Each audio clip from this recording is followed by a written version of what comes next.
سورۃ اللہب کا جو موضوع ہے وہ اس بات پر دلالت کرتا ہے کہ امت پر حضور علیہ الصلوۃ والسلام کی تعظیم جو ہے وہ فرض عین ہے۔ کریم آقا علیہ الصلوۃ والسلام کا جو ادب ہے وہ امت پر ایسے ہی واجب اور فرض ہے جیسا کہ امت پر 5 وقت کی نماز فرض ہے۔ کل قیامت کے دن امت سے سوال کیا جائے گا کہ اے انسان، تیرے ذمے نماز فرض تھی، تو نے نماز کو ادا کیوں نہیں کیا؟ نماز کے حوالہ سے باز پرس ہوگی، سوال کیا جائے گا، پوچھا جائے گا۔ میرے آقا علیہ الصلوۃ والسلام نے فرمایا کہ نماز دین کا ستون ہے، جس نے اس کو قائم کیا گویا اس نے دین کو قائم رکھا، اور جس نے اس کو چھوڑا گویا وہ دین کو چھوڑنے کی کوشش کرتا ہے۔ اور آقا علیہ الصلوۃ والسلام نے فرمایا کہ کل قیامت کے دن جب انسان کا نامہ اعمال کھولا جائے گا تو اس انسان سے سب سے پہلے جو سوال ہوگا وہ نماز کے بارے میں ہوگا۔ جیسے فرائض کے حوالہ سے کل قیامت کے دن سوالات کیے جائیں گے، ایسے ہی حضور علیہ الصلوۃ والسلام کی ناموس کے حوالے سے بھی سوال کیا جائے گا۔ اے انسان، تو نے آقا علیہ الصلوۃ والسلام کی ناموس کے لیے کون سا کام کیا ہے؟ حضور علیہ الصلوۃ والسلام کی کس قدر تو نے تعظیم کی ہے؟ آقا علیہ الصلوۃ والسلام کا ادب تو نے اپنے دل کے اندر کتنا رکھا ہے؟ امت کے اوپر یہ لازم ہے اور امت کے اوپر یہ فرض ہے کہ کائنات کے اندر اگر خدا کے بعد کوئی بزرگ ترین ہستی ہے وہ میرے اور آپ کے آقا علیہ الصلوۃ والسلام کی ذات اقدس ہے۔ تو میں بات کر رہا تھا کہ سورۃ اللہب کے اندر ابو لہب کی مذمت کرتے ہوئے خدا ارشاد فرماتا ہے، تبت یدا ابی لہب وتب، اے ابو لہب تیرے دونوں ہاتھ ٹوٹ جائیں اور تو نیست و نبود ہو جائے۔ فرمایا وتب، اور وہ نیست و نبود ہو چکا ہے۔ پھر فرمایا ما اغنا عنہ مالہ وما کسب، خدا فرماتا ہے کہ اے ابو لہب، جو مال تو نے حضور علیہ الصلوۃ والسلام کے بغض میں جمع کیا ہے کہ میں اس کو آقا علیہ الصلوۃ والسلام کے بغض میں خرچ کروں گا، اللہ فرماتا ہے یہ مال تجھے کچھ بھی نفع نہیں دے گا، اس کا تجھے نقصان ہی اٹھانا پڑے گا۔ ابو لہب وہ شخص تھا کہ جو مکہ المکرمہ کے ان رؤساء کے اندر اس کا شمار ہوتا تھا کہ جو بہت ہی مالدار تھے، بڑا متمول تھا، اور جس کے اپنے مال کے اوپر بڑا مان تھا کہ میرے پاس مال و متاع بہت زیادہ ہے، تو میں اس سارے مال کو آقا علیہ الصلوۃ والسلام کے بغض میں خرچ کروں گا۔ رب کائنات نے فرمایا کہ ابو لہب تیرا مال تو تجھے کچھ نفع نہیں نہ دے گا، اس لیے کہ اس مال کو تو نے میرے حبیب کے لیے جمع کر چھوڑا ہے۔ آقا علیہ الصلوۃ والسلام کے ساتھ جو اس کا نسبی تعلق تھا، یہ حضور صلی اللہ علیہ وآلہ وسلم کا سگا چچا تھا، لیکن اسلام کے حوالے سے یہ دل کے اندر بڑا بغض رکھنے والا تھا۔ اس کے پاس 8 سیر کی ایک سونے کی اینٹ تھی، اور یہ لوگوں سے کہتا ہوتا تھا کہ میں اس کو خرچ کروں گا آقا علیہ الصلوۃ والسلام کے بغض کے اندر، حضور علیہ الصلوۃ والسلام کو اذیت اور تکلیف دینے کے لیے میں اس کو ضرور خرچ کروں گا۔ خدا فرماتا ہے کہ جو تم نے مال میرے حبیب علیہ الصلوۃ والسلام کو تنگ کرنے کے لیے جمع کیا ہے اور جو تو نے کمائی کی ہے، خدا فرماتا ہے وہ کمائی تجھے کچھ بھی نفع نہیں دے گی۔ اب معلوم ہوا کہ جو حضور علیہ الصلوۃ والسلام کے بغض میں مال خرچ کیا جائے، وہ چاہے 8 سیر کی سونے کی اینٹ کیوں نہ ہو، اس کا فائدہ کچھ بھی نہیں ہوتا۔ اب دوسری جانب ایک ایسا شخص ہے جس نے آقا علیہ الصلوۃ والسلام کی محبت میں ساری رات ایک یہودی کے باغ کو پانی دیا ہے، اور پاک کو پانی دینے کے بعد حضور نے فرمایا ہے کہ صبح جنگ کے مال کے خریدنے کے لیے ہمیں کچھ مال چاہیے، تو اپنا اپنا حصہ ڈالیں۔ ہر صحابی اپنے گھر سے حصہ لاتا ہے۔ اس صحابی نے بھی دیکھا جن کا نام حضرت ابو عقیل انصاری ہے، گھر کے اندر کچھ بھی نہیں پڑا ہوا تھا، سارا گھر خالی تھا۔ اصل میں بات دل کی ہوتی ہے، مال کی نہیں ہوتی۔ اللہ کبھی کبھی اتنا مال بھی دے دیتا ہے لیکن انسان اس مال میں سے ایک درہم بھی اللہ کی راہ میں خرچ نہیں کرتا۔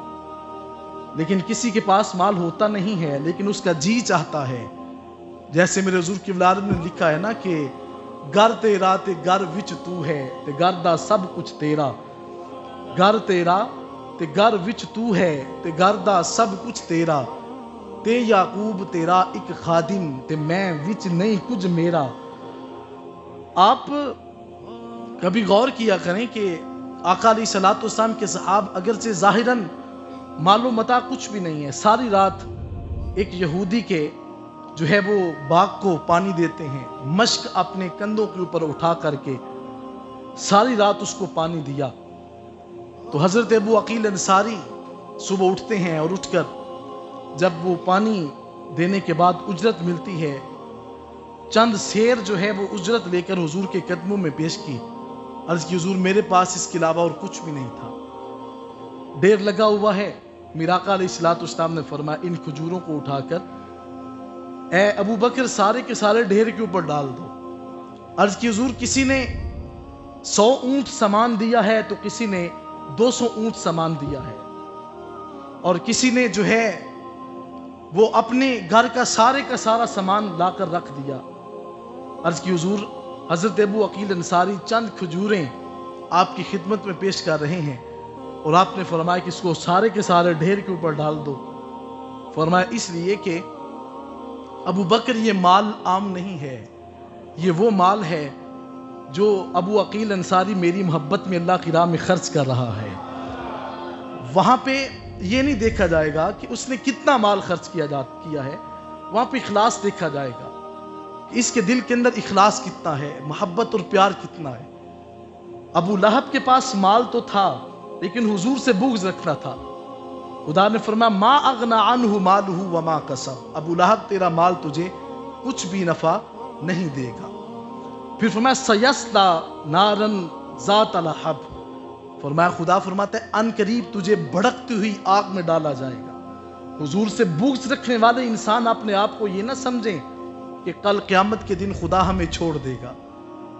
نمازیں ہو سکتے ہیں خدا جو ہے وہ دیکھے کہ ان کے اندر کمی ہے، فرض کے اندر خدا نفل کے ساتھ کمی کو پورا کر کے خدا فرمائے گا یہ میری رحمت کا طلبگار ہے، اس کو لے جایا جائے، یہ جنتی ہے۔ لیکن جس نے حضور سے بغض رکھا ہوگا وہ قیامت کے دن خدا اس کو کبھی بھی معاف نہیں کرے گا، وہ اللہ کی بارگاہ میں جو ہے وہ مجرم ٹھہرا کر کے اس کو کھڑا کر دیا جائے گا۔ تو حضرات میں عرض کر رہا تھا، فرمایا کہ اس کو بھڑکتی ہوئی آگ میں ڈالا جائے گا۔ فرمایا وامرأتو، اور اس کی بیوی جو ہے، علماء فرماتی ہیں کہ اس کا نام، مفسر کرام نے فرمایا کہ اس کا نام عروہ تھا، اور اس کی کنیت ام جمیل تھی۔ یہ ابو سفیان جنہوں نے حضور کا کلمہ پڑھ لیا، یہ ان کی سگی بہن لگتی تھی، اور آنکھ سے بہنگی تھی، سیدھا نہیں دیکھتی تھی۔ یاد رکھیے گا جو حضور سے بغض رکھتا ہوگا وہ کبھی سیدھا دیکھ ہی نہیں سکتا، اس کی آنکھوں کا نور چھین لیا جاتا ہے۔ آقا علیہ الصلوۃ والسلام کے گھر کے اندر ایک روز جب حضرت ابو سفیان نے کلمہ نہیں پڑھا تھا، آپ کی صاحبزادی ام حبیبہ رضی اللہ تعالی عنہا آقا علیہ الصلوۃ والسلام کے عقد میں تھی۔ ایک دن اپنی بیٹی سے ملاقات کی نیت سے جب حضور علیہ الصلوۃ والسلام کے گھر مدینہ المنورہ پہنچے تو بیٹی نے جب دیکھا کہ میرا باپ میرے گھر آیا ہے، کتنا چاہ کتنی خوشی ہوتی ہوگی اس بیٹی کو کہ جس کے گھر کے اندر باپ گیا ہو۔ اب ابو سفیان حضور علیہ الصلوۃ والسلام کا اس نے ابھی کلمہ نہیں پڑھا تھا، جب گھر جاتے ہیں تو آقا علیہ الصلوۃ والسلام مسجد نبوی میں جلوہ گر تھے۔ حضرت ام حبیبہ رضی اللہ تعالی عنہا آپ فرماتی ہیں ابا جان ٹھہر جائیے گا، میں آپ کو بٹھاتی ہوں۔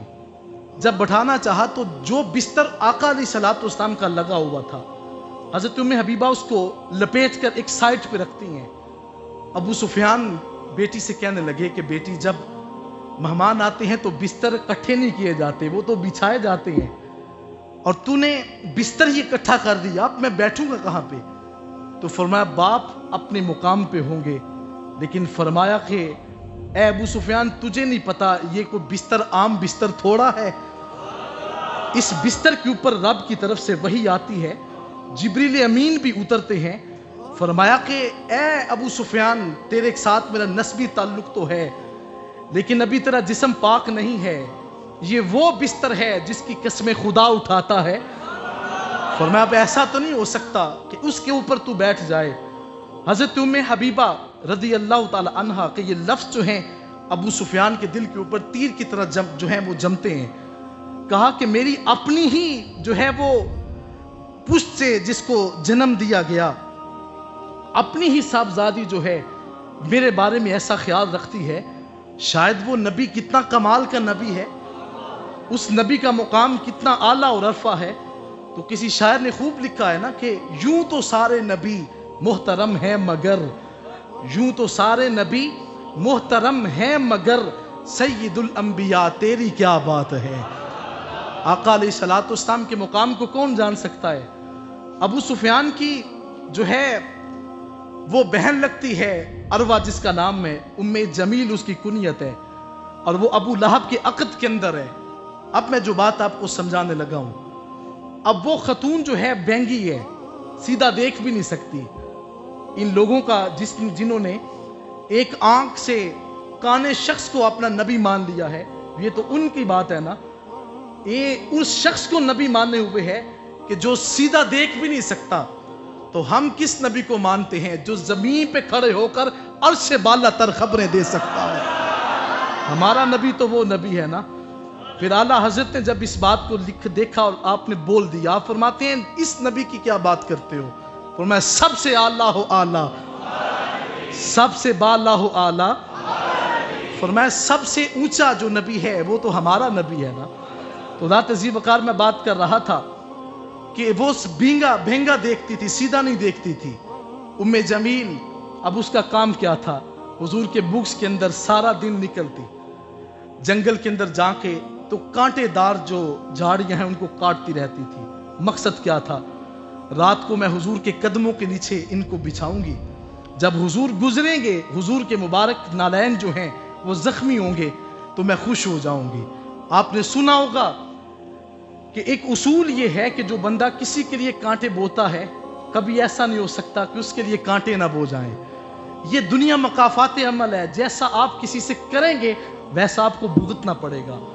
اب وہ خاتون جو ہے لکڑیاں اپنے جو ہے وہ کندھوں کے اوپر اٹھا کر بوجھ جو ہے اس نیت سے لاتی ہے کہ میں آقا علیہ الصلوۃ والسلام کو اس سے جو ہے وہ تنگ کروں گی۔ حضور کے قدموں کے نیچے رات کو وہ بچھاتی ہے۔ حضور جب حرم پاک کی طرف، بیت اللہ کی طرف جاتے ہیں تو حضور کے مبارک نرم و نازک قدم جہاں پہ آتے ہیں، وہ قدم جس کے جہاں پہ لگتے ہیں تو اللہ قرآن کی آیت بناتا ہے، لا اقسم بہذا البلد وانت حل بہذا البلد۔ اے حبیب، ہمیں قسم ہے اس شہر کی اور اس امن والے شہر مکہ اور مدینہ کی قسم ہے۔ سوال پیدا ہوا مالک اس کی قسم کی وجہ کیا ہے؟ فرمایا وانت حل بہذا البلد، اس شہر کی قسم اس لیے ہے کہ اس شہر کی گلیوں نے مدینے والے تاجدار کے قدموں کے بوسے لیے ہوئے ہیں۔ آقا علیہ الصلوۃ والسلام کے قدموں کو چوما ہے، اب ان قدموں کے نیچے وہ کانٹے بچھا رہی ہے اور خوش ہوتی ہے کہ میں حضور کو اذیت دے رہی ہوں۔ اب اس کو پتہ نہیں تھا کہ حضور کو اذیت دینے والے کے بارے میں اللہ فرماتا ہے لعنہم اللہ فی الدنیا والآخرہ، اس کے اوپر اللہ کی طرف سے دنیا میں بھی لعنت ہے اور وہ آخرت میں بھی وہ ملعون جو ہے شخص جو ہے اس کا کوئی سہارا نہیں بنے گا۔ فرمایا کہ حمالۃ الحطب، اس کو اٹھا کے پھرتی ہے۔ جب اس سورہ کا آغاز جو ہے اس کا نزول ہوا، جب اس کو جو ہے وہ مکہ المکرمہ میں تلاوت کیا جانے لگا، مختلف لوگ جو ہیں جب اس کو تلاوت کرتے ہیں، ام جمیل کو بڑا غصہ آیا، حضور کی چچی لگتی تھی نا، بڑا غصہ آیا، ہاتھ میں الیاذ باللہ 2 پتھر پکڑے اور پکڑ کر بیت اللہ کی طرف جاتی ہے اور کہتی ہے کہ میں آج حضور کی خبر لوں گی کہ یہ قرآن کی کون سی جو ہے وہ آیت اس کو تلاوت کیا جا رہا ہے۔ آقا علیہ الصلوۃ والسلام بیت اللہ کے سامنے اللہ کی عبادت میں مصروف ہیں، آپ کے غلام حضرت صدیق اکبر بھی ساتھ کھڑے ہیں۔ اب اس دن کے پہر کے اندر اگر میں روشنی کے اندر کھڑا ہوں اور میرے ساتھ جو ہے کوئی دوسرا شخص بھی کھڑا ہے اور آپ آ کر کے دوسرے شخص سے سوال کریں کہ حضرت کہاں ہے، تو یہ تو لگتا ہے نا کہ بندہ ذہنی طور پہ چل چکا ہے، اس کا ذہن پاگل ہو چکا ہے کہ دن کے اجالے کے اندر جس کو نظر نہیں آ رہا کہ فلاں شخص کہاں ہے، اب یہاں پہ بیٹھ کر کے آپ اگر سامنے میرے بیٹھا بندہ سوال کرے جس کو میں نظر بھی آ رہا ہوں، وہ پوچھے کہ میں دیکھ تو رہا ہوں لیکن دوران خطاب کرنے والا بندہ مجھے نظر نہیں آ رہا، تو پاس بیٹھا بندہ تو کہے گا نا یار تیرے سے بندہ پاگل اور کون ہو سکتا ہے، وہ سامنے تجھے نظر نہیں آ رہا کہ خطاب کرنے والا کون ہے۔ ابو لہب کی بیوی جو ہے عروہ جب بیت اللہ کے سامنے آ کے حضرت صدیق اکبر سے سوال کرتی ہے، این صاحب یا ابا بکر، ابو بکر تیرا صاحب کہاں ہے؟ حضرت صدیق اکبر نے فرمایا کہ میں کبھی حضور کو دیکھتا ہوں تو کبھی اس کی طرف دیکھتا ہوں۔ جب میں نے اس خاتون کی بات کو سنا کہ پگلی تجھے نظر نہیں آ رہا کہ حضور تو میرے ساتھ کھڑے ہیں، آقا علیہ الصلوۃ والسلام کے پاس سے جب وہ چلی جاتی ہے تو حضرت صدیق اکبر رضی اللہ تعالیٰ عنہ ہاتھ جوڑ کر عرض کرتے ہیں، حضور آج سے پہلے تو کبھی یہ دیکھا ہی نہیں تھا کہ دو شخص کھڑے ہیں، ایک نظر آ رہا ہو دوسرا اسی خاتون کو نظر ہی نہ آئے، یہ کیسے ہو سکتا ہے؟ آقا علیہ الصلوۃ والسلام نے جب بات سنی تو میرے آقا فرماتے ہیں کہ ابو بکر کیسے مجھے دیکھتی، وہ نگاہ صدیق والی ہوتی تو مجھے دیکھ ہی لیتی۔ فرمایا وہ مجھے دیکھنے کے لیے کہاں آئی تھی، وہ تو میرا بغض لے کر آئی تھی۔ شاعر نے کیا خوب لکھا، شاعر کہتے ہیں محبوب زمانے کو دکھائے نہیں جاتے، محبوب زمانے کو دکھائے نہیں جاتے، بو جہل کو دیدار کرائے نہیں جاتے۔ اگر حضور کا دیدار کرنا ہے تو اس دیدار کرنے کے لیے سب سے پہلے تیری نگاہ کے اندر عشق صدیق اکبر ہونا چاہیے، تیری نگاہوں کے اندر جو ہے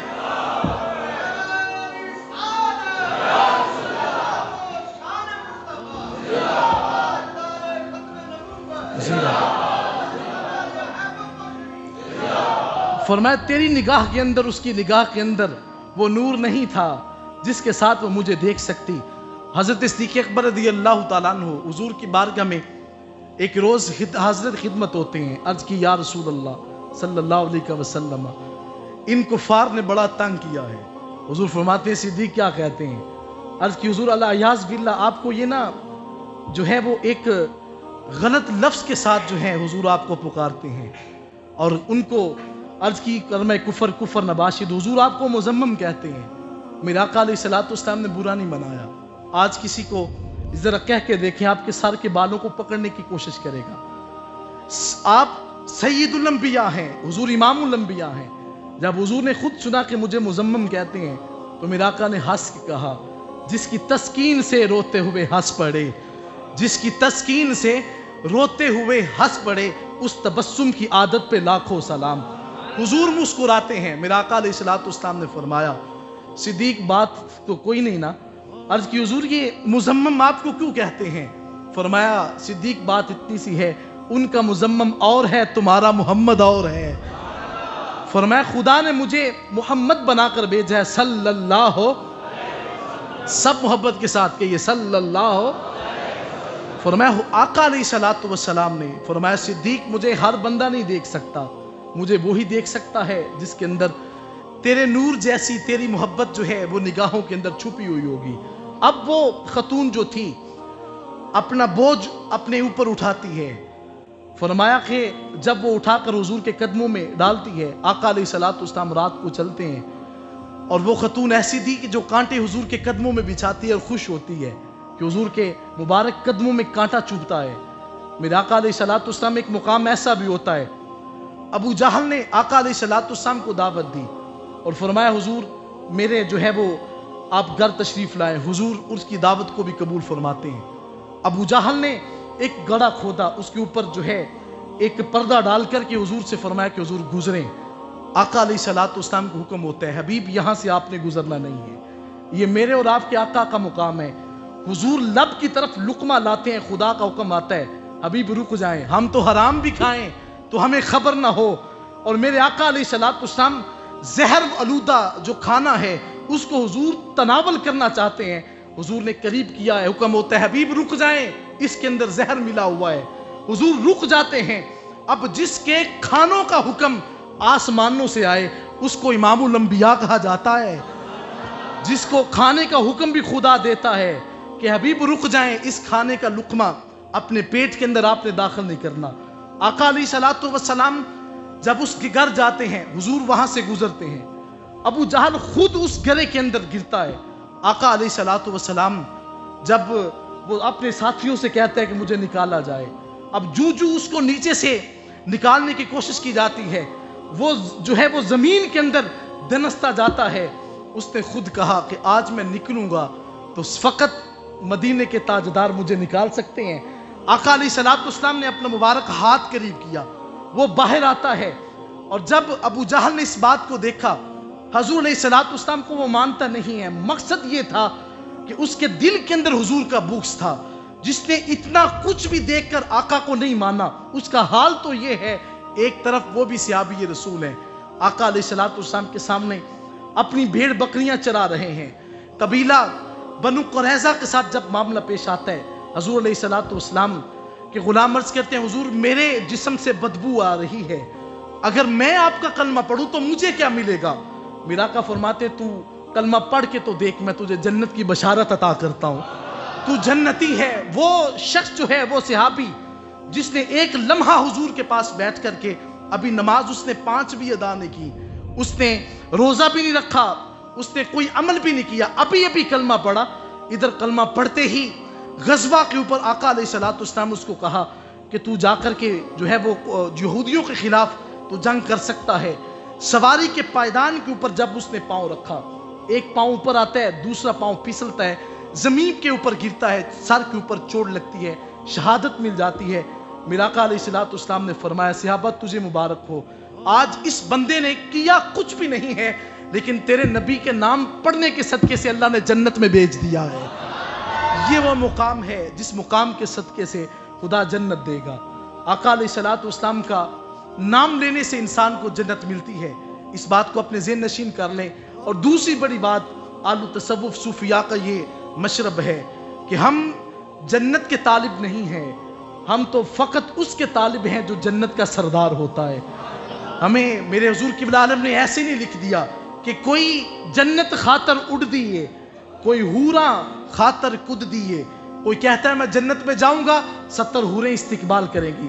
میرے حضور قبلہ عالم فرماتے تجھے مبارک ہو، فرمایا کہ کوئی جنت خاطر اڑ دیئے، کوئی حوراں خاطر کد دیئے، اور آپ فرماتے ہیں میں ول محمد اڑ دی پھرا جے محمد پیارا آ جائے۔ فرمایا میری طلب یہ ہے کہ میرے آقا مجھے مل جائیں۔ آپ فرماتے ہیں جب میرے آقا مجھے مل جائیں گے تو فرمایا جنت کیا چیز ہے، یہ حوریں کیا چیز ہیں، یہ تو ساری جونگے میں ملے گی۔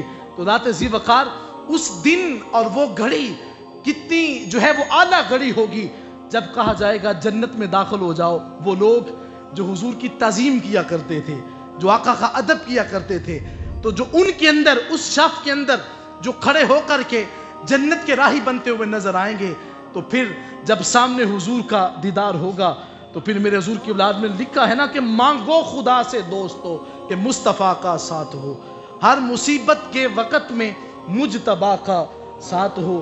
اللہ تعالیٰ حقیقی معنی میں ہمیں تعظیم مصطفیٰ صلی اللہ علیہ وسلم کرنے کی خدا توفیق عطا فرمائے۔ وآخر دعوانا ان الحمدللہ۔